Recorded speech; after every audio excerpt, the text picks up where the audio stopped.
안녕하세요. 부산에서 아들을 키우면서 살고 있는 40대 여성입니다. 저는 오늘 돈 욕심과 바람기로 똘똘 뭉친 시누이와 시어머니 때문에 겪게 된 기막히고 어이없는 사연을 말씀드리려고 글을 올립니다. 저희 시누이와 시어머니는 이성과 상식이란 수준을 벗어나 버렸죠. 이곳을 알고 난 뒤에 자주 들리면서 여러 사연들을 보았지만 제 시어머니와 시누이만큼 납득이 안 되는 짓을 저지른 쓰레기 같은 인간들은 없을 겁니다. 세상에 이런 미친 생각을 하는 인간들이 버젓이 살아있는데 아무도 모르고 있다는 사실이 억울하네요. 부족한 글이지만 끝까지 읽어주시기를 부탁드리며 지금 생각해도 꿈을 꾼 것처럼 믿어지지 않는 이야기를 시작하도록 하겠습니다. 저는 초등학교에 들어갈 무렵에 아버지가 돌아가시고 홀어머니 밑에서 어렵게 자랐습니다. 그래서 돈이 없으면 얼마나 비참한지 몸으로 겪어가면서 학창 시절을 보냈죠. 저는 초등학교를 다닐 때부터 학교에 내야 하는 돈을 제때 낸 적이 한 번도 없었습니다.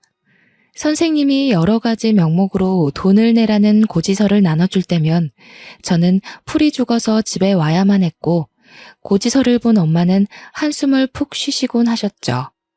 고등학교를 졸업한 뒤에는 1년간 알바를 하면서 등록금을 마련해서 대학에 들어갔습니다. 대학을 다니면서 공부와 알바를 항상 병행해야 해서 고달픈 생활을 이어나갔습니다.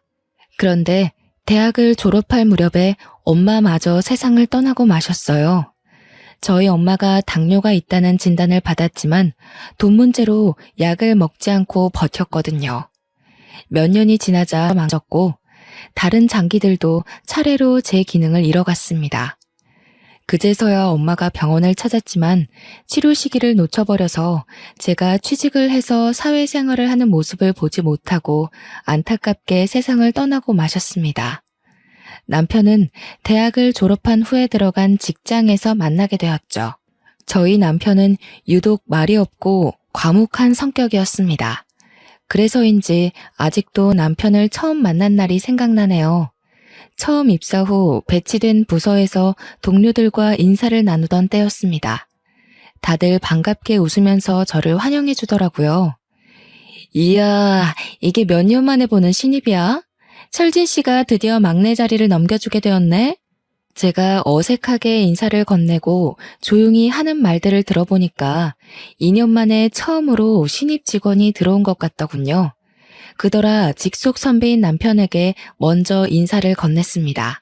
안녕하세요. 한정혜라고 합니다. 앞으로 잘 부탁드려요. 신입이 그러면 최소한 통성명을 하면서 악수라도 청할 텐데 제 남편은 자리에 가만히 앉아서 웃기만 했습니다. 처음에는 남편이 제가 마음에 안 들어서 저러나 싶었는데 다른 여직원들 말을 들어보니 그게 아니었습니다. 철진 씨, 원래 말이 없어. 누가 말 걸어도 딱 필요한 말만 하거든. 난 처음에 벙어리인 줄 알았다니까. 여직원들은 과묵하고 내성적인 남편을 두고 목석 같다고 하면서 그다지 좋아하지 않았지만 저는 참새처럼 짹짹거리는 남자보다 눈길이 갔습니다. 남편처럼 진중하고 입이 무거운 남자가 이상형이었거든요. 그렇게 시간이 지나면서 업무에 손이 익었고 남편과 같이 업무를 하는 일도 생겼습니다. 저와 남편은 한 팀이 되어서 일을 할 때 유난히 손발이 잘 맞았습니다. 프로젝트를 같이 할 때도 손발이 척척 잘 맞았죠.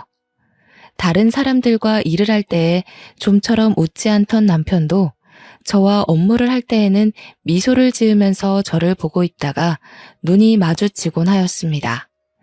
저도 남편과 같이 일을 할 때면 왠지 마음이 편해졌고요.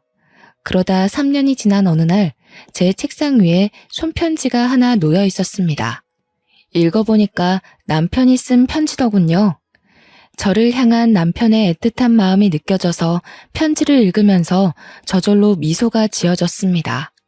그걸 이상하게 생각한 다른 여직원이 등 뒤에서 편지를 훔쳐봤더라고요. 갑자기 호들갑을 떨면서 소리를 지르길래 저도 깜짝 놀랐습니다. 어머, 이게 뭐야? 러브레터 아니야? 세상에 80년대도 아니고 아직도 이런 걸로 사랑 고백하는 사람이 있어? 저는 민망해서 아무 말도 안 하고 자리에 앉았지만 여직원들이 수군거리는 소리가 들렸습니다. 하지만 집에 가서 남편에게 정성을 들인 답장 편지를 썼죠. 편지 내용은 저와 사귀고 싶어하는 남편의 마음을 받아들인다는 내용이었습니다. 3년 넘게 같이 일하면서 저도 남편에게 호감을 가지고 있었거든요. 그 뒤로 남편과 저는 다른 직원들도 알아보는 사내 커플이 되었습니다. 회사에서 교제 중인 커플이라고 말하면 다 저희를 지목할 정도로 오래 사귀었죠. 2년 정도 교제하다 보니 결혼 이야기가 나왔습니다. 하지만 결혼 전에 시어머니를 만나면서 행복한 결혼 생활을 꿈꿨던 저의 환상이 박살나버렸습니다. 시어머니는 돈 욕심이 유난히 많았는데 제가 가진 것 없는 고아라는 걸 알자 엄청나게 무시했는데요. 뭐? 집안에 단 한 푼도 없어? 너는 길거리에 나가면 널려있는 게 여자들인데 어디서 저런 거지 같은 애를 데리고 온 거냐? 세상에, 제대로 된 혼수 받을 생각은 아예 접어야겠구나. 아휴, 내 팔자야. 시어머니는 첫 대면부터 저를 대놓고 구박해서 기가 죽게 만들었습니다. 남편은 극성맞은 시어머니의 말에 대꾸조차 안 하더라고요. 그래도 저는 남편을 사랑했기에 포기할 수 없었습니다. 시어머니가 저를 어떻게 생각하든 저희들은 결혼을 했고 분가를 해서 살게 되었죠. 결혼 후에 느끼게 된 거지만 남편은 이상하게 시어머니와 있으면 말이 더 없어졌어요. 워낙 말이 없는 사람이라서 그럴 수도 있다고 넘겼지만 시어머니와 시누이와는 거의 말을 섞지 않았죠. 그에 비해 시어머니와 시누이는 수다스러울 정도로 말이 많았습니다. 시어머니께서 저희 집에 자주 들리셨는데 그때마다 잔소리를 잔뜩 늘어놓으셨어요. 얘야, 직장 다닌다는 핑계로 살림은 아예 안 하는 거니? 집이 돼지우리도 아니고 이게 뭐냐? 죄송해요. 요즘 일이 바빠서 청소를 제대로 못했어요. 여자가 청소를 제대로 못했다는 게 말이 되니? 빨래는 잔뜩 처박아 놓고 뭐 하는 거냐? 이따위로 살림할 거면 당장 직장 때려치워. 시어머니는 기숙사의 노처녀 사감처럼 저를 쥐잡듯이 몰아세웠습니다. 그러니 직장에서 퇴근을 하고 와도 시어머니가 언제 들이닥쳐서 검열을 할지 몰라서 마음이 늘 불안했어요. 그런데 퇴근을 한 남편은 시어머니가 말을 걸어도 대꾸조차 하지 않았고 고개만 끄덕였습니다. 여보, 나 진짜 힘들어. 어머님이 맨날 찾아와서 이래라 저래라 하는데 피곤해 죽겠어. 당신이 오지 말라고 말해봐. 그리고 당신은 왜 집에 오면 말을 안 해? 어머님하고는 완전 딴판이야. 그냥 피곤해서 그런 것뿐이야. 엄마나 혜주가 하는 말은 신경 쓰지 말고 그냥 흘려들어. 당신은 나만 믿고 살면 돼. 당신은 옆에서 듣고만 있으면서 뭘 믿고 살라는 거야? 당신이 중간에서 중재를 해줘야 내가 숨쉬고 살지. 남편은 결혼 후 손아래 시누이까지 저를 무시한다는 사실을 알고 있었습니다. 시누이는 남편보다 먼저 결혼을 했지만 바람을 피우다 이혼을 당하고 친정으로 쫓겨나서 시어머니 집에 얹혀 살고 있었습니다. 불륜을 저지른 시누이 덕분에 남편은 자기가 가지고 있던 돈까지 털어서 위자료를 물어줬다고 하는데요. 그런데도 시누이는 제게 미운 시누이 노릇을 하려고 들었습니다. 그런 면에서 보면 시누이가 시어머니보다 더 악질이었죠. 그런 집안에서 어떻게 버텼는지 몰라도 1년이 지난 뒤 저도 아들을 낳게 되었습니다. 그런데 아들이 100일을 넘길 무렵부터 남편이 부산에 있는 지사로 발령이나 주말 부부 신세가 되어버렸죠. 신혼이었지만 회사 일이 먼저이니 어쩔 수 없는 부분이었습니다. 제가 시기를 좀 미룰 수 있냐고 물어보기도 했는데요. 육아하면서 내가 일을 어떻게 다 해. 당신이 있어야 직장도 다니지. 나 이제 회사로 복귀하지 말라는 말이야? 좀 나중에 발령 갈 수는 없을까? 나도 그럴 수 없으니까 그렇지. 이번에 발령 가면 거리가 멀어서 자주 못 올라올 거야. 내가 없어도 성진이 잘 돌보고 당신도 몸 조심하고 잘 지내. 결국 남편이 지방에 내려가자 신이 난 건 시누이였어요. 그전에는 집에 와도 남편이 퇴근하기 전에 시댁으로 가곤 했는데 이제는 하루가 멀다 하고 집으로 와서 저를 몸종처럼 부리면서 잔소리를 늘어놓았어요. 그리고 자기 집처럼 자고 가는 일도 다반사였죠. 게다가 주말이면 친구들을 데리고 쳐들어와서 파티를 한다면서 난장판을 만들었습니다. 심지어 어떤 날은 남자친구를 데리고 오기도 했어요. 어처구니 없었지만 싫은 소리를 했다가는 시어머니에게 그대로 일러바칠 게 뻔해서 꾹 참았습니다. 시누이는 시어머니를 닮아서 남자들이 혹할 정도로 얼굴이 반반한 편이었습니다. 결혼을 한 유부녀였을 때도 바람을 피웠는데 이제는 걸릴 것 없는 돌싱이니 그야말로 자유로운 영혼이 되어서 여러 남자들과 어울려 놀았죠. 남자친구를 데리고 온 시누이는 저희 집을 모텔로 착각했는지 저와 아들이 있는데도 방 안에서 낄낄거리며 낯뜨거운 짓거리를 했습니다. 제가 일부러 인기척을 내도 그딴 짓을 서슴없이 해서 결국 문을 두드리며 소리쳤습니다. 혜주야, 어린 조카가 있는데 무슨 짓이야. 네가 어떤 남자를 만나든 상관 안 하는데 지금 남자랑 놀 생각이면 모텔로 가. 언니, 내가 뭘 어쨌다고 이래? 오빠가 집에 없으니까 허전해서 나한테 심술 부리는 거야? 그럼 언니도 남자 만나. 뭐? 나보고 바람피라는 거야? 그러라고. 설마 오빠한테 다 말하려고? 그럼 내가 먼저 선수 쳐야겠다. 오빠 와이프가 바람피고 있어요. 라고. 왜 있지도 않은 말을 지어내? 마음대로 남자들 데려온 건 너잖아. 그럼 무릎이라도 꿇어봐. 지금 무릎 꿇고 빌면 오빠한테 말 안 할게. 내가 무릎 꿇을 것 같아? 네가 말한다고 우리 남편이 믿을 것 같아? 믿게 만들면 되지. 내가 요즘 어떤 남자를 만나는 줄 알아? 엄청난 돈줄을 만나고 있거든. 재산이 무려 200억이래. 요즘 돈 있으면 다 되는 거 알지? 기다려봐. 없는 죄도 만들어줄게. 제가 아무리 목소리를 높여봐도 시누이는 말 같지도 않은 소리를 했어요. 진짜로 남편에게 제가 바람피고 있다고 말하려고 하길래 결국 무릎을 꿇고 말았습니다. 시누이가 절 골탕 먹이려고 어떻게든 증거를 만들어내서 복수할 것 같았거든요.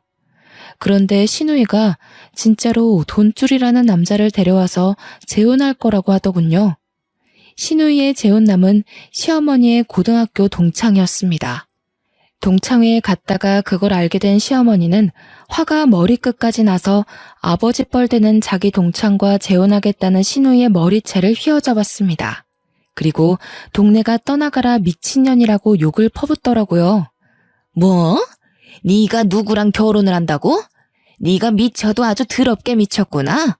어디 남자가 없어서 애비뻘되는 늙은이하고 재혼을 하려고 들어. 엄마, 이거 놓고 내 말 좀 들어봐. 다 이유가 있다고. 머리채를 잡힌 시누이가 변명을 하려고 했지만 이성을 잃은 시어머니는 시누이의 뺨을 때리면서 난리를 쳤습니다. 듣기 싫어. 다리 몽댕이 분질러 놓기 전에 그 남자와 재혼하겠다는 생각은 당장 집어치워. 정신 나간 딸년 때문에 내 동창을 사위로 들일 생각 없다. 내가 부끄러워서 어떻게 얼굴을 들고 다니란 말이야? 엄마, 그 남자 재산이 얼만지 알아? 자그마치 200억이 넘는다고. 시어머니가 흥분해서 시누이 말을 들어주지 않자 시누이가 결국 고함을 질렀습니다. 그 말을 들은 시어머니는 그대로 굳어버렸죠. 뭐? 200억? 그게 정말이야? 직접 눈으로 확인했어? 그렇다니까. 내가 직접 이 두 눈으로 봤다고. 빌딩도 몇 채 있고 통장에 있는 돈도 어마어마했어. 그런 사람이 널 좋아한다고? 너랑 결혼한대? 진심으로? 시어머니는 시누이 재혼 상대의 재산이 200억이란 말에 봉잡았다고 자기 일처럼 좋아라 했어요. 시어머니와 동창들은 재혼남이 별 볼 일 없는 사업을 하고 있는 걸로 알고 있었거든요. 그동안 그 남자는 자기가 하는 사업과 재산을 숨겨왔던 거죠. 엄청난 재력가라는 사실이 알려지면 시어머니 같은 동창들이 빌붙으려고 들까봐 그랬던 것 같아요. 걔는 왜 그런 걸 숨기고 있었대? 어쩌다 내 동창을 만나게 된 거야? 응? 어디서 만났어? 이혼하고 집에서 노는 것도 실증나서 대학 선배한테 일자리 부탁했더니 자기 회사 비서실에서 일해보라고 추천해줬어. 신우이의 대학 선배가 재혼남이 운영하는 회사의 기획실에서 근무하고 있었다고 합니다. 신우이가 일자리를 알아봐 달라고 하자 신우이가 예뻐서 비서 자리를 추천해줬나 보죠. 역시나 신우이를 비서로 맞은 재혼남은 곱상한 외모에 반해 관심을 보였다고 합니다. 신우이에게 5년 전에 아내를 먼저 보내고 혼자 살고 있다고 어필했다고 하는데요. 그러면서 재산이 200억이 넘는다는 사실을 알려주어서 그 사실을 알게 된 신우이가 돈에 홀라당 넘어가 적극적으로 대쉬했다고 하더군요. 덕분에 재혼남이 신우이에게 푹 빠져서 만난 지 2달 만에 결혼을 하기로 했다는 겁니다. 재력가와 결혼한다는 소식만으로 두 모녀는 마치 자기들이 200억대 자산가가 된 것처럼 들떠 있었습니다. 그걸 보는 저는 기가 막힐 뿐이었죠. 신우이가 그 남자와 재혼한 후에 시어머니는 동창이자 사위인 신우이 재혼남을 찾아가서 재산을 나눠달라고 비굴하게 사정을 했다고 합니다. 정수야, 우리가 이런 희한한 관계로 엮인 것도 인연인데 모른 척 할 수 있니? 20억만 해주한테 해주라. 우리 집안에 빚이 좀 있어서 어려워. 그러니까 좀 도와줘. 결혼할 때는 빚 이야기 없었잖아. 순영아, 네가 이렇게 나오면 우리 사이가 아주 곤란해져. 앞으로 한 번만 더 돈 이야기 꺼내면 네 딸하고 이혼할 거니까 그렇게 알고 있어. 당연히 재혼남은 시어머니의 터무니없는 요구를 단칼에 잘라버렸어요. 하지만 시어머니는 포기하지 않고 몇 번이나 재혼남의 회사로 찾아갔습니다. 재혼남은 시어머니를 만나주지 않았지만 재혼남은 집에서 신우이의 돈 타령을 듣고 사는 것 같았죠. 아버지 뻘인 남자와 재혼을 결심한 신우이의 목적은 오로지 돈이었기에 두 모녀는 재혼남의 돈을 빼내려고 온갖 방법을 동원했지만 전부 다 실패로 끝나고 말았습니다. 그러다 얼마 후에 신우이가 재혼남 몰래 바람을 피운다는 사실을 알게 되었습니다. 제 집에 와서 시어머니와 신우이가 하는 대화를 들어보니까 재혼남은 아직 모르는 것 같았습니다. 혜주야, 네가 웬일로 남자를 안 만나니? 정수가 나이가 있다 보니 반밀은 제대로 안 될 텐데 무슨 재미로 살고 있어? 엄마는 걱정도 팔자야. 내가 그 늑다리하고 재미 보려고 결혼한 줄 알아? 재미는 다른 놈하고 보면 되는 거 아니야? 신우이는 내연남이 있다는 말을 주저없이 하고 있더라고요. 나이 많은 재혼남과 결혼을 하긴 했지만 재미는 젊은 내연남과 보고 재혼남은 그저 돈을 가져가는 스폰서에 불과했던 겁니다. 더 웃긴 건 시어머니가 자기 딸의 불륜 사실을 알게 되었는데 신우이의 말에 맞장구를 치는 것도 모자라 들키지 않고 바람을 피우는 요령까지 전수해 주었습니다. 시어머니의 말을 가만히 들어보니 시어머니도 외도를 한두 번 해본 게 아닌 것 같더군요. 시어머니는 결혼 초부터 줄곧 몰래 여러 남자를 만나면서 바람을 피웠지만 끝내 시아버지에게 들키지 않았다고 합니다. 예전부터 눈에 띄는 외모로 남자들에게 인기가 많았다고 하는데요. 덕분에 남자들이 늘 꼬였는데 시아버지가 가장 적극적으로 구애한 탓에 결혼한 것 같더라고요. 시어머니는 시아버지를 마음에 들어하지 않았지만 결혼을 하게 된 이유는 역시나 돈 때문이었습니다. 시아버지가 부자라는 소문을 듣고 결혼하고 얌전한 척 지냈던 거죠. 하지만 처녀 시절 버릇을 버리지 못하고 남편 몰래 여러 남자와 어울리면서 바람을 피웠지만 순진한 시아버지는 전혀 눈치를 채지 못했다고 해요. 착하고 순진했던 시아버지는 시어머니가 하는 말이라면 파트로 매주를 쓴다고 해도 그대로 믿을 정도였다고 합니다. 어느 날은 시아버지께서 출장을 가신다고 하자 내연남을 집으로 데려왔다고 하는데요. 시아버지께서 갑자기 출장이 취소됐다면서 들이닥쳤다고 하죠.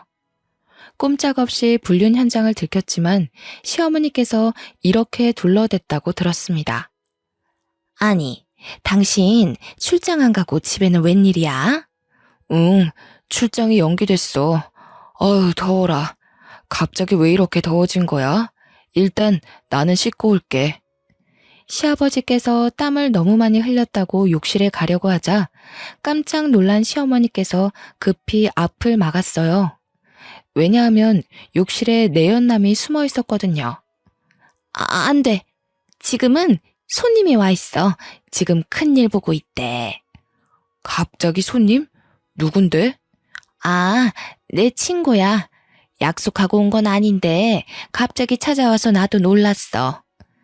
이런 식으로 시어머니께서 친구가 놀러 왔다고 둘러댔고 나오라고 욕실 문을 두드렸다고 합니다. 잠시 후에 욕실에서 내연남이 나와서 시아버지께 인사를 했다고 하죠. 당연히 여자친구일 거라고 생각했던 시아버지는 놀랐지만 시어머니가 영업사원으로 일하는 고등학교 동창이 근처를 지나가다 날씨가 너무 더워서 샤워를 하고 가려고 잠깐 들렀다는 어이없는 말을 해버렸습니다. 그런데 더 기가 막힌 건 시아버지께서 그 말을 그대로 믿어버렸다는 거예요. 결혼하고 애도 있는 친구라는 말에 시아버지께서는 남자 동창을 정중하게 배웅해줬다고 하네요. 여자가 혼자 있는 집에 와서 샤워를 한 남자 동창을 말이죠. 그런 낯뜨거운 과거를 무용담처럼 자랑스럽게 늘어놓는 시어머니를 보고 있으니 제가 다 창피했습니다. 시누이의 바람기는 시어머니께 물려받은 것 같았어요. 시아버지는 아내의 불륜을 까맣게 모른 채 세상을 떠났다는 게 아직도 분하네요. 어쩌면 그게 더 속편한 일일지도 모른다는 생각을 했지만 몇 달 후에 시어머니와 시누이가 한 짓을 보고 시아버지가 살아 돌아와서 복수를 하길 바랬습니다. 엄마, 빅뉴스야. 다음 주에 그이가 2달 동안 미국으로 출장을 간다고 하네? 그래? 오히려 잘 됐네. 그럼 이번 기회에 확실하게 정리해버리자. 저번에 말한 거 있지? 내가 생각을 바꿔봤는데 이렇게 해보는 건 어때? 그동안 사정을 하고 애원을 해도 통하지 않자 시어머니와 시누이가 계획을 바꿔서 재혼남의 재산을 몰래 빼돌리기로 작정을 한 겁니다. 시누이는 재혼남 몰래 재산을 관리하고 있는 펀드 매니저를 매수해놨다고 하더라고요. 재혼남이 미국으로 출국 간 사이에 서류를 위조하고 매수해놓은 펀드 매니저와 함께 재산을 모두 처분하고 도망을 갈 엄청난 음모를 꾸몄던 거죠. 그리고 재혼남이 미국으로 출장을 떠나자 두 모녀는 본격적으로 행동을 시작했어요. 하지만 그 말도 안 되는 작전은 시작도 하기 전에 물거품이 되어버리고 말았습니다. 사흘 뒤에 제가 재혼남과 같이 시댁에 나타나서 두 모녀는 아무것도 하지 못했거든요. 두 분 다 모르셨죠? 사실 이 분은 돌아가신 제 아버지 친구분이세요.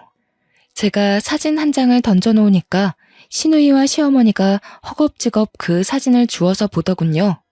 그 사진은 제가 고등학교 다닐 때 아저씨와 같이 찍은 사진이었습니다. 그걸 본 두 모녀가 사색이 되더니 입도 열지 못하였습니다. 아버지와 아저씨는 모두 가난한 집에서 태어나서 시장 뒷골목에 싸구려 월세방이 모여있는 빈민들이 사는 동네에서 태어나 함께 자란 단짝 친구였습니다. 고등학교를 졸업하고 아버지는 공장에 들어가서 일을 하셨고 아저씨는 아는 선배 밑에 들어가서 장사를 시작하느라 연락이 뜸해지셨죠. 엄마를 만나서 결혼을 하고 저를 낳은 뒤에 비록 가진 건 없었지만 나름 행복하게 살았는데 아버지가 공장에서 일을 하다 사고를 당해서 세상을 떠나시게 되었는데요. 그 소식을 들은 아저씨는 바로 달려와서 경황이 없는 엄마를 대신해서 아버지의 장례 준비를 맡아서 해주셨습니다. 그 뒤에도 수시로 저희 집에 들러서 엄마와 저를 챙겨주셨고 저의 후견인을 자처해 주셨어요. 그때부터 저는 아버지 친구분을 아저씨라고 부르며 가깝게 지냈던 겁니다. 아저씨는 집에 들릴 때면 엄마에게 항상 돈을 줬습니다. 엄마는 패기치기 싫어서 거절했지만 아저씨는 억지로 엄마 손에 돈을 쥐어주었습니다. 재수씨, 거절하지 말고 그냥 받으세요. 제가 아직 자리 잡지 못해서 많이 못 드리지만 꼭 성공해서 나중에 재수씨가 많이 도와드릴게요. 아이고, 이렇게까지 안 해주셔도 되는데 너무너무 감사해요. 아저씨는 엄마가 고마워할 만큼 저를 아주 예뻐해 주셨어요. 아버지를 대신해서 저를 데리고 공원에도 갔고 맛있는 음식도 사주곤 하셨거든요. 그러다 몇 년이 지난 뒤에 아저씨와 연락이 끊어졌어요. 아저씨 행방을 모르고 있다가 엄마의 장례식 날 아저씨가 고아가 된 저를 다시 찾아오셨어요. 다시 만난 아저씨는 예전과는 전혀 다른 멋진 모습이었습니다. 고급 승용차를 타고 오신 것 같았고 옷도 세련돼서 한눈에 봐도 부티가 줄줄 흘렀죠. 정혜야, 너무 미안하구나. 내가 너무 늦게 왔어. 진작에 찾아왔어야 했는데. 내가 서둘러 자리를 잡느라 늦었다.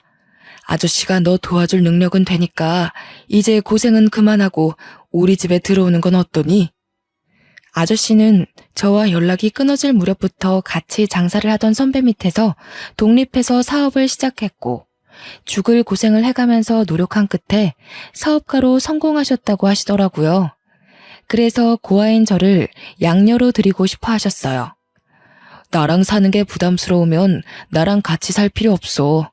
법적으로 너의 후견인이 될 수 있다. 지금처럼 네가 하고 싶은 걸 하고 있으면 내가 금전적으로 도와주마. 도와주신다는 마음은 정말 고마웠지만 진짜로 돈을 다 대주실 줄은 몰랐어요. 제가 그래 주시면 열심히 살겠다고 하니까 아저씨는 등록금을 벌려고 힘들게 일하고 있는 저를 안쓰럽게 생각하셔서 등록금과 생활비를 지원해 주셨어요. 하지만 저는 그 도움들을 쭉 거절해왔죠. 친가나 외가 쪽도 아닌 완전한 남이 저를 도와준다는 것 자체가 부담이었어요. 언젠가 다 갚아야 하는 돈이라고 생각해서 아저씨를 만날 때마다 마음만 받겠다고 말하였습니다. 아저씨, 항상 걱정해 주셔서 감사해요. 하지만 저는 괜찮으니까 신경 쓰지 않으셔도 돼요. 제 인생이 망하더라도 혼자 힘으로 헤쳐나가고 싶어요. 정말 기특하고 장하구나. 내 도움이 부담스럽더라도 너 혼자 감당할 수 없는 일이 생기면 언제든지 연락해라. 아저씨가 도와줄게. 그 말과 함께 명함을 주고 아저씨는 더 이상 제게 연락하지 않으셨죠. 저는 고민하다가 아저씨가 준 명함을 서랍 깊숙한 곳에 넣어두었습니다. 아무래도 아저씨 연락처를 가지고 있으면 조그만 문제가 생겨도 아저씨에게 도움을 청할 것 같았거든요. 그렇게 저는 낮에는 학교를 다니고 밤에는 일을 하는 생활을 계속해왔어요. 그런데 한두 달에 한 번씩 제가 살고 있는 자취방으로 편지가 왔습니다. 아저씨가 보내는 격려의 편지였어요. 물론 편지와 함께 얼마간의 돈이 들어있었습니다. 많은 액수가 아니어서 그냥 고맙게 썼었죠. 그러다 시누이가 재혼 상견례를 할 때 아저씨를 17년 만에 다시 만나게 되었던 겁니다. 눈이 마주치자마자 서로 놀란 눈치였지만 저는 삼촌의 눈을 피했어요. 물론 저는 속으로 꿍꿍이가 있었기 때문에 그랬습니다. 나중에 몰래 아저씨에게 결혼하지 말라고 말하려고 했는데 아저씨가 먼저 화장실을 다녀오는 제 팔을 잡고 사람들이 없는 곳으로 데리고 갔습니다. 정혜야, 너 나 못 알아보겠니? 네가 아저씨라고 부르면서 잘 따랐잖아. 이제 정혜 너도 가정을 잃었구나. 늦었지만 축하한다. 네 아버지가 이 모습을 봤어야 하는 건데. 아저씨는 제가 못 알아봤다고 서운해하는 것보다 어느새 다 커서 애엄마가 된 저를 보면서 감격의 눈물을 흘리셨어요. 그날 저는 저희들의 관계를 시댁 식구들에게는 절대 비밀로 하자고 하고 나중에 이유를 말해주겠다고 했어요. 아저씨도 이유를 궁금해하셨지만 비밀을 지키겠다고 약속했죠. 그래서 저희들의 관계를 전혀 모르고 있었던 두 모녀는 제가 있는 자리에서 아저씨에 대해 막말을 했고 시누이는 자신의 불륜을 신이 나서 까발렸던 거예요. 거기에 한술 더 떠서 아저씨의 펀드 매니저를 매수하고 서류를 조작해서 전 재산을 빼돌리려는 계획까지 다 말했던 겁니다. 저는 그 인간들을 그냥 내버려뒀다가는 아저씨가 큰 낭패를 볼 거라고 생각해서 시어머니와 시누이가 하는 대화를 모두 녹음해뒀습니다. 제가 그 증거들을 들이밀자 그 인간들은 아무 말도 못하고 그 자리에 주저앉더군요. 그런데 그때 시어머니께서 충격적인 태도를 보였습니다. 나는 우리 딸이 하라는 대로 한 거다. 나는 이년한테 정신 차리라고 몇 번이나 말했어. 어떻게 남편을 배신하고 재산을 빼앗을 생각을 하냐고. 엄마, 미쳤어? 엄마가 언제 그랬어? 엄마 목소리 녹음된 거 안 들려? 엄마가 얼른 하자고 부추겼잖아. 너 머리가 어떻게 된 거 아니니? 이 애미를 감방 보낼 셈이야? 난 그런 적 없어. 그럼 딸을 감방에 보내려고? 이 노인네가 치매 걸렸나? 어떻게 나한테 이럴 수 있어? 시누이가 분에 차서 시어머니를 치매 노인 취급한 것도 모자라 욕짓거리를 내뱉더라고요.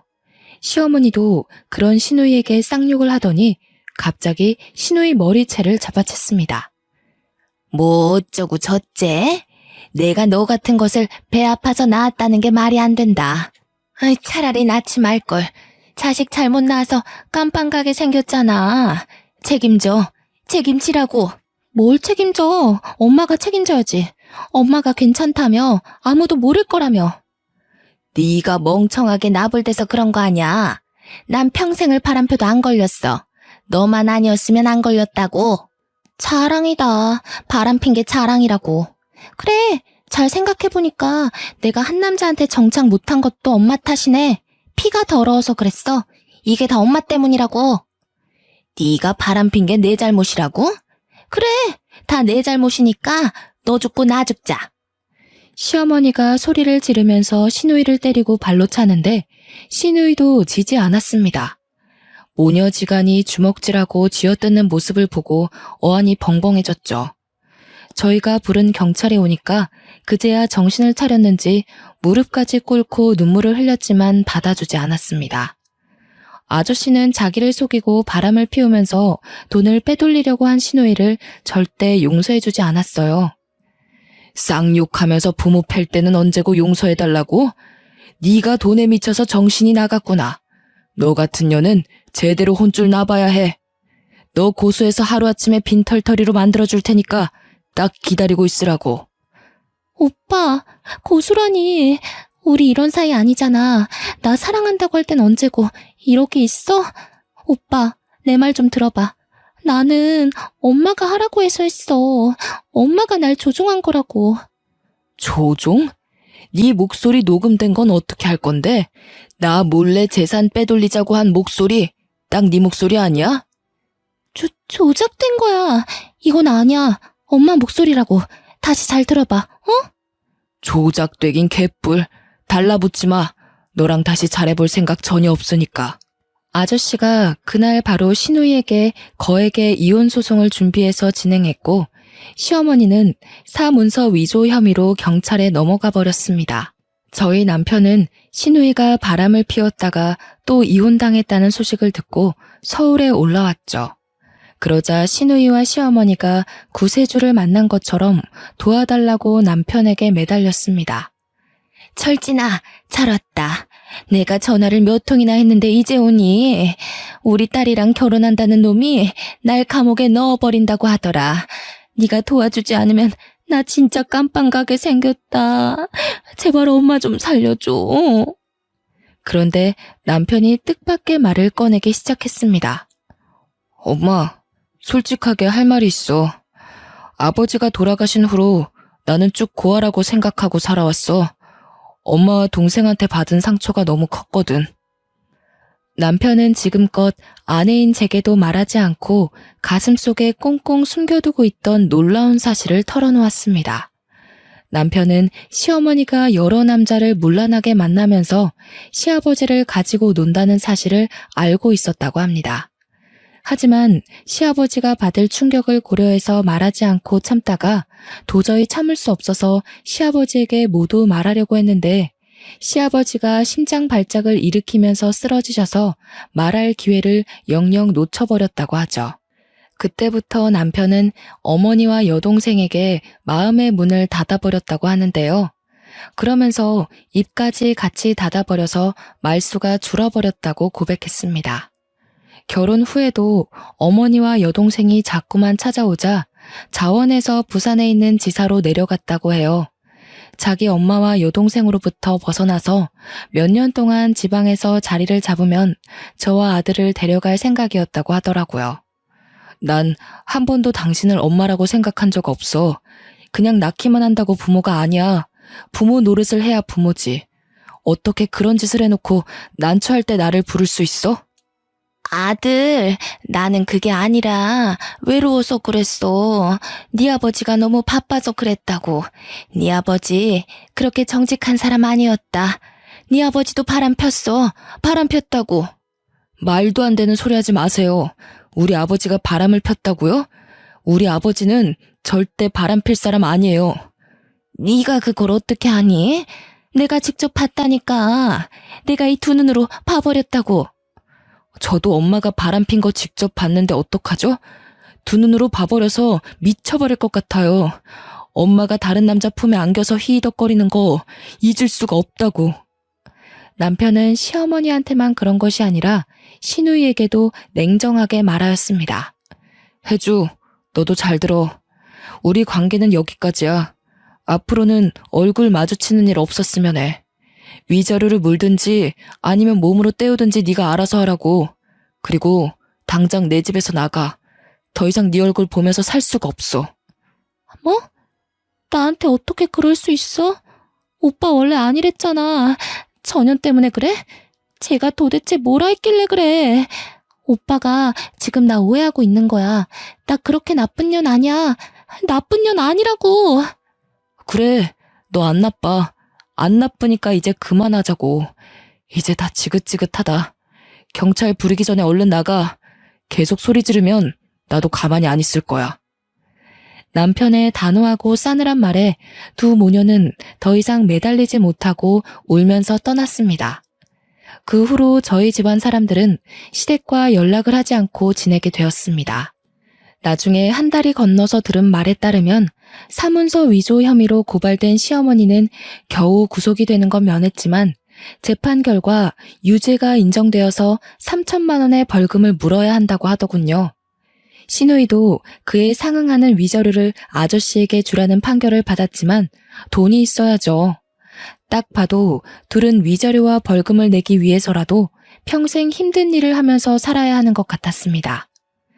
그 소식을 들은 남편은 저와 아들을 데리고 지방으로 내려가자고 했습니다.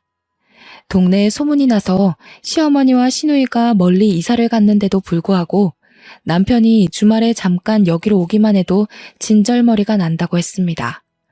아무래도 이 동네에 계속 있으면 시어머니와 시누이가 생각나고 나중에 찾아올 수도 있으니까 이사 가고 싶어하는 눈치더라고요. 제가 아저씨께 연락을 해서 이사를 가겠다고 하자 아저씨는 저희 부부에게 아주 좋은 전원주택을 하나 사주셨어요. 저는 괜찮다고 했지만 아저씨는 이미 샀으니 받아두라고 하셨습니다. 정혜 너 아니었으면 전 재산을 그 여자들한테 빼앗길 뻔했어. 네 덕분에 내 재산을 지키게 되었으니 이 정도는 받아도 괜찮아. 아저씨, 아무리 그래도 이렇게 귀한 걸. 그래서 10억짜리 별장이 생기는 호사를 누리게 되었습니다. 남편이 저희 가족이 사둘 곳은 따로 봐놔서 아저씨가 사준 집은 콧바람 쐴 때 오기로 했어요. 아저씨는 주말이면 아들을 데리고 전원주택으로 와서 텃밭도 가꾸고 여유 있게 살라고 하셨어요. 저희 남편은 시어머니와 시누이랑 연을 끊어서 그런지 얼굴빛이 점점 좋아지고 있습니다. 이렇게 말이 많았나 싶을 정도로 제 옆에서 조잘조잘 떠드는데 이상한 기분이 들더라고요. 마치 새 인생을 사는 것 같았습니다. 아마 이게 다 아저씨 덕분이겠죠. 그때 이후로 아저씨와 저는 연락을 하지 않고 있지만 명절 때마다 찾아뵈려고 합니다. 부모님처럼 안부 인사 드리려고 했는데 오히려 피하시더라고요. 아마 저에게 부담이 될까봐 배려를 해주시는 것 같습니다. 그래도 간간히 문자는 드리고 있으니 조만간 맛있게 반찬이라도 해서 보내드려야겠죠. 여기까지 사연 읽어주셔서 감사합니다. 더 이상 시어머니와 시누이 인생에 제가 낄 날이 없었으면 하네요. 여러분은 부디 이런 복잡한 일 없이 무탄한 하루 보내시길 바랍니다.